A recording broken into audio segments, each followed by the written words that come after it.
Welcome everyone to a sad edition of Texas Rangers Daily.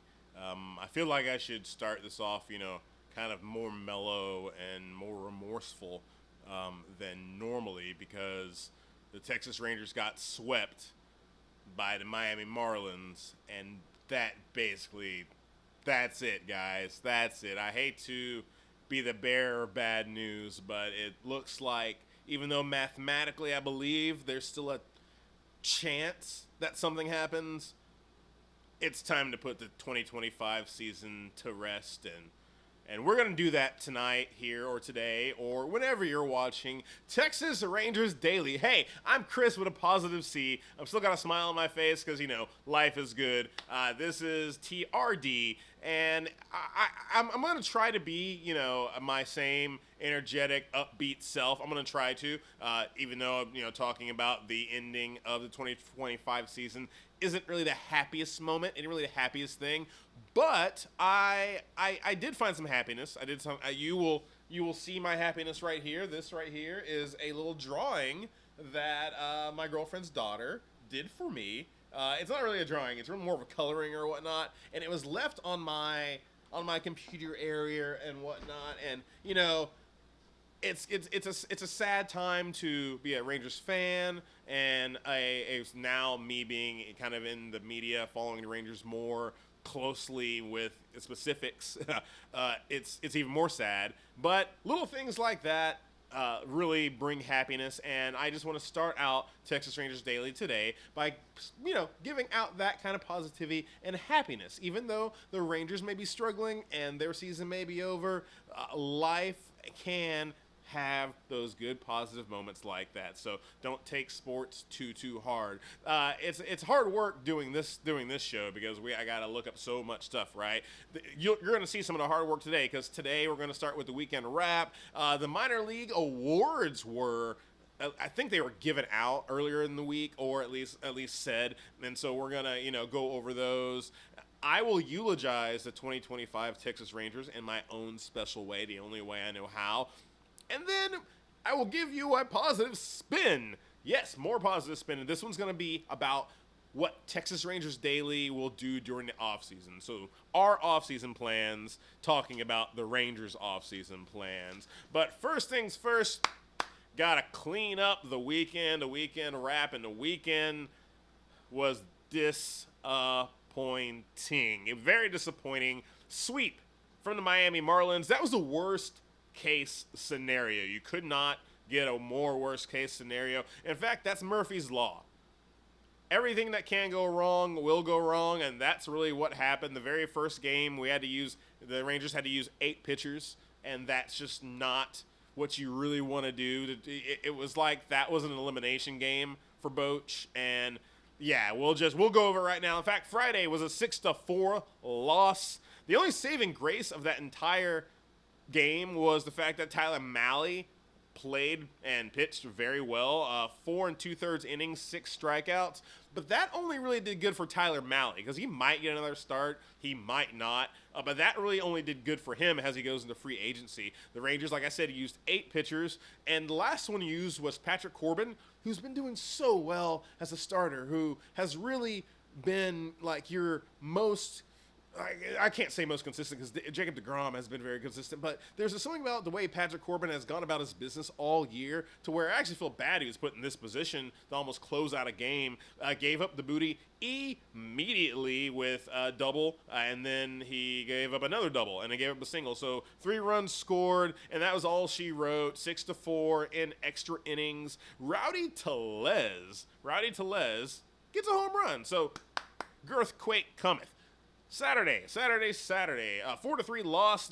Jack Leiter pitched decent up until the 6th, and he gave up a first pitch home run to Troy Johnston, and you could just hear the call from both the TV analyst and the radio guys.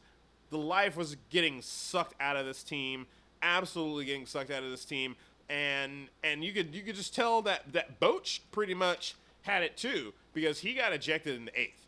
And so you could tell everything's wearing on him. Everything's, just coming down, and now the fun is gone. It is not a fun time anymore to be either a Texas Rangers fan or actually be even on the team. So yeah, Boch getting ejected in the eighth, team loses, and then Sunday, today, when I'm actually recording it, bad loss. I would say this is a bad loss. Bad offensive game.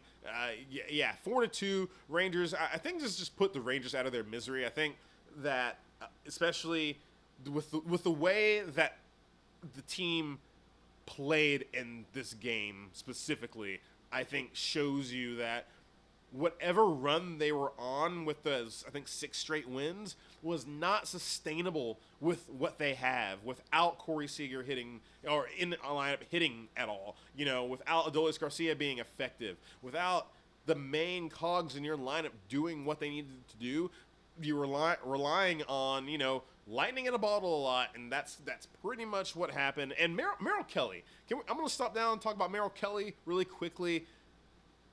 Might be one of the most disappointing mid-season acquisitions in the Texas Rangers in a long, long time. Just did not, especially just from the jump. From game one, it was weird. I said that last show. It was just weird. And it continued to not be like he was supposed to be. He was touted to be another number one.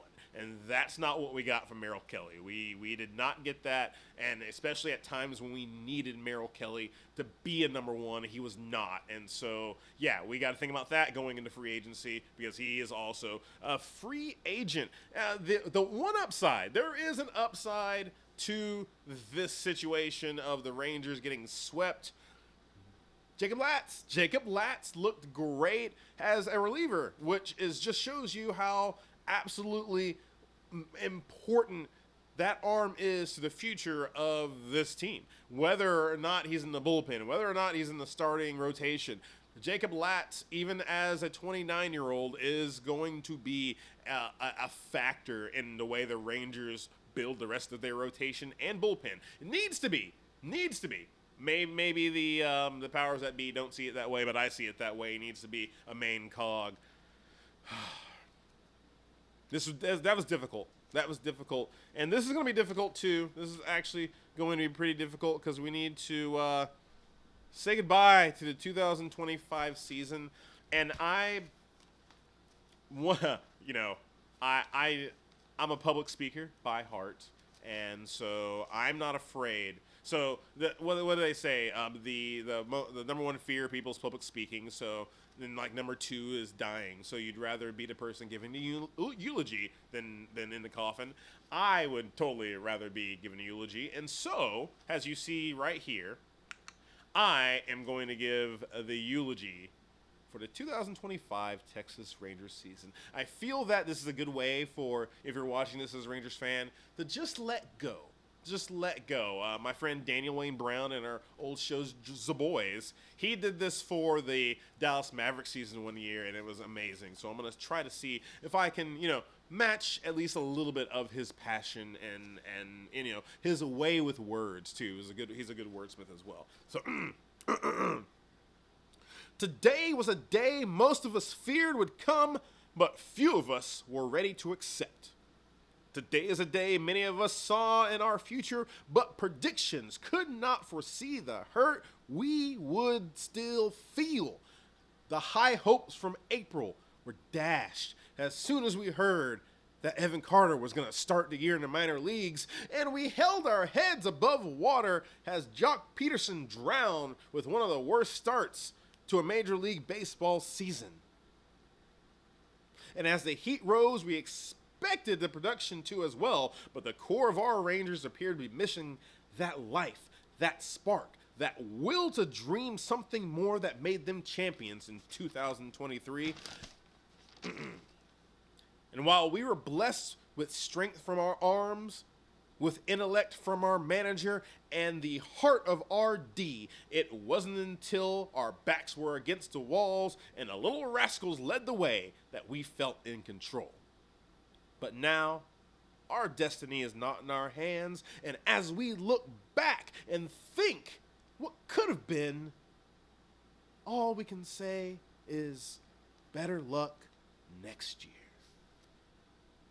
Because next year, we will stand tall with burger bombs and girthquakes and the Gromma Nation. Next year, we will find that energy and fire from maybe Hellman and Freeman from the start. Next year, the games will be ended by a closing artist.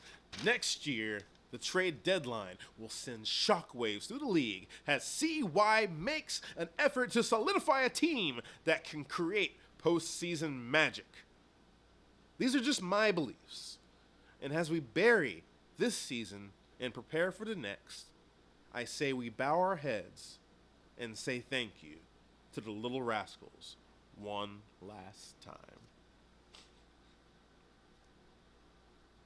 Even though there's like, 3 more series left or something like that, that I think should just, that's we're done. We're finished. And it's okay. It's okay to let go. And I think as a show, we will let go and we will allow ourselves to be more positive from now on, because there's no reason to be negative because the season's done. Now it's time to move forward and try to find, the next way to present a great baseball team.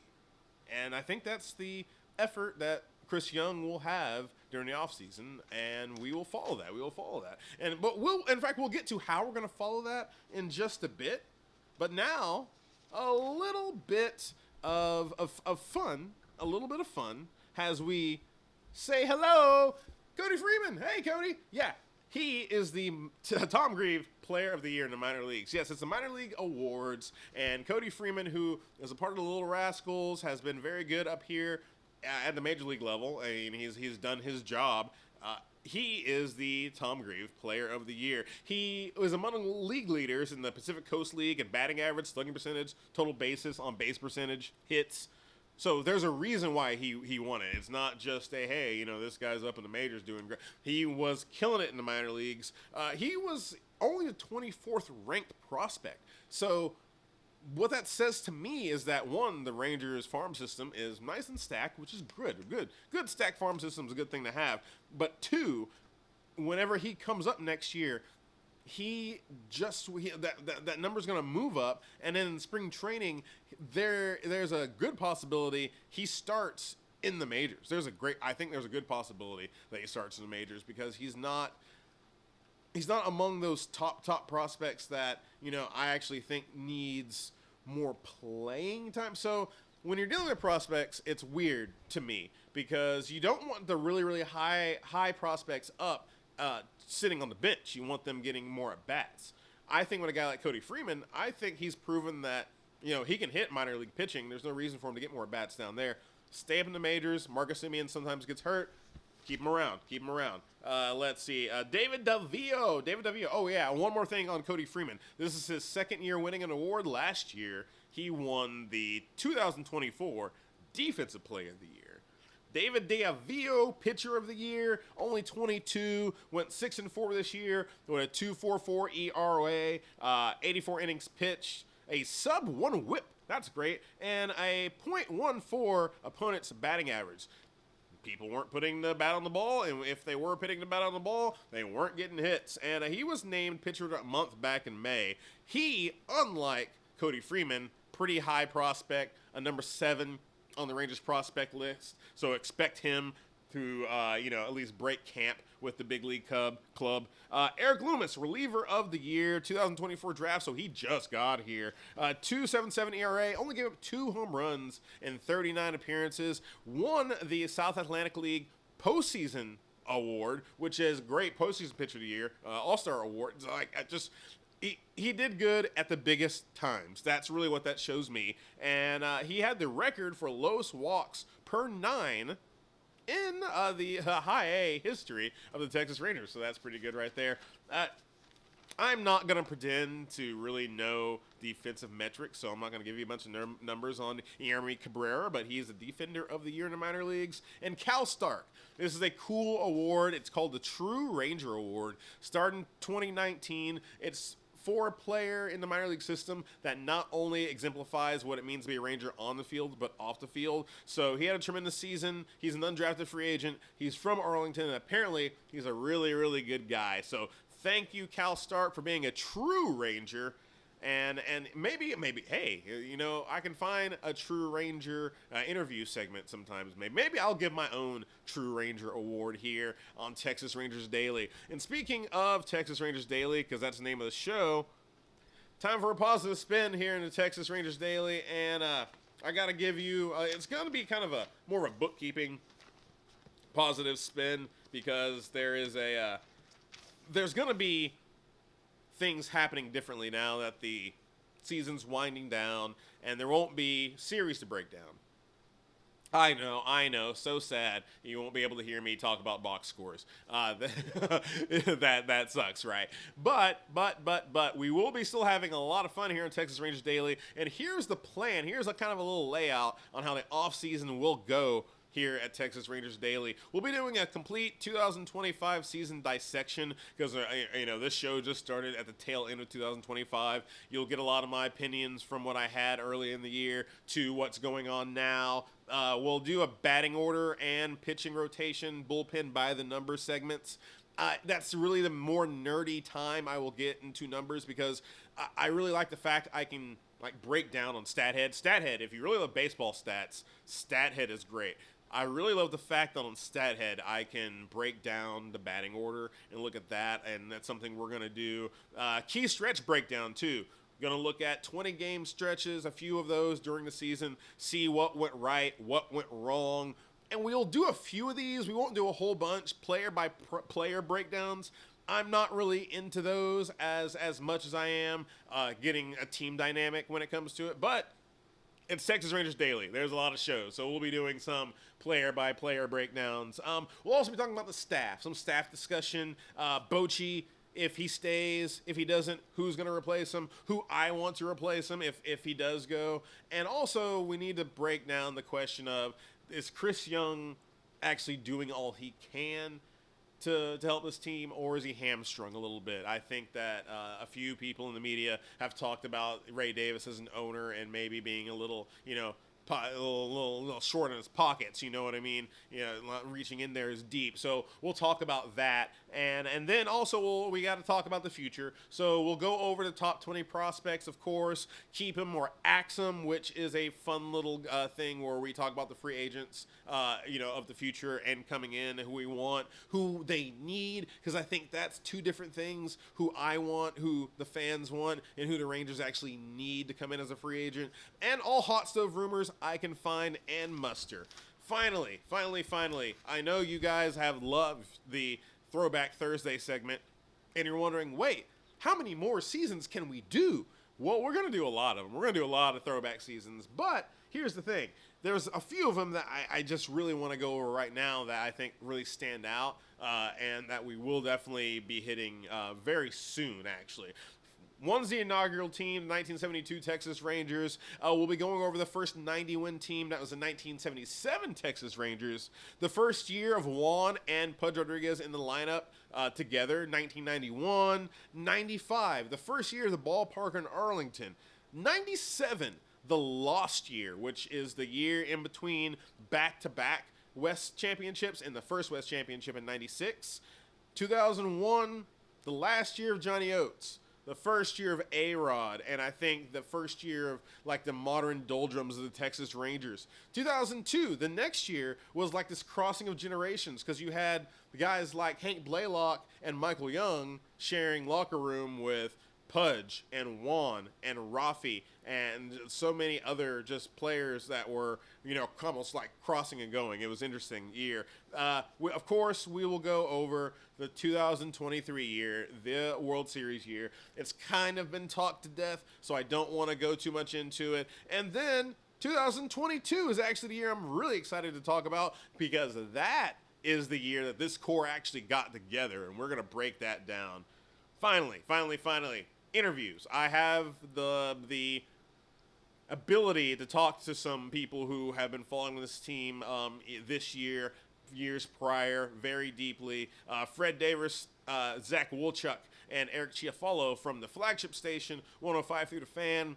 We're in talks to get them in. And then Jared Sandler, the play-by-play voice and the guy all around good guy on the Texas Rangers Sports Network. That is, kind of in my wheelhouse of being able to get them on the Texas Rangers Daily, or at least talking to me and giving me their opinions. I'm glad you've enjoyed my opinions here on Texas Rangers Daily. Like, subscribe, share, comment below, fan arts. Thank you for allowing Positive C to run the TRD. We'll see you later on this week on Texas Rangers Daily. Monowea and stay gold, pony boy.